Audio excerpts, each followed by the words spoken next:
Dans cette vidéo, nous allons aborder la notion de dérivée d'une fonction. Dans le repère ci-contre, on trace une fonction, notée y égale f de x. Sur cette courbe, on repère deux points, le point A et le point M. Le point A a pour abscisse petit a et pour ordonnée f de petit a. Le point M a pour abscisse a plus h et pour ordonnée f de a plus h. On va s'intéresser dans un premier temps ici au taux de variation de y en a, noté delta y sur delta x. Alors, on va regarder graphiquement, delta y correspond à la différence entre f de a plus h et f de a, et delta x est égal à a plus h moins a.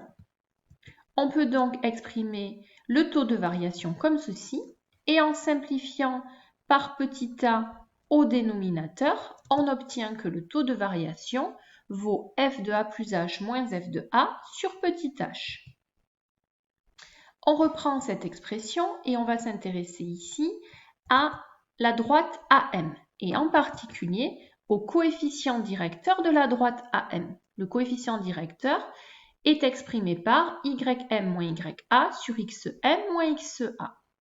Ym vaut f de a plus h, ya vaut f de a, xm vaut a plus h et xa vaut petit a. On peut donc exprimer le coefficient directeur de la droite AM comme ceci, et on remarque que ce coefficient directeur correspond au taux de variation de y au point A. La dérivée de y en A. La dérivée de y est notée dy de x sur dx ou bien y' de x. Elle est définie comme étant la limite lorsque delta x tend vers 0 du taux de variation. On peut donc exprimer la fonction dérivée comme ceci en remplaçant le taux de variation par son expression. Alors graphiquement, qu'est-ce que cela signifie? Delta x ici tend vers 0. De ce fait, si delta x tend vers 0, a plus h va tendre vers a, ce qui signifie que h tend vers 0, comme indiqué ici. On a alors le point M qui va se rapprocher du point A et la droite AM va tendre vers la tangente au point A. On retient donc que la dérivée, le nombre dérivé, correspond au coefficient directeur de la tangente à la courbe au point d'abscisse A qui nous intéresse. Quelques dérivées usuelles à connaître. Petit a étant une constante, la dérivée d'une constante est nulle. La dérivée d'une constante fois t est égale à la constante. La dérivée de t puissance n, n étant un entier relatif non nul, vaut n fois t puissance n-1.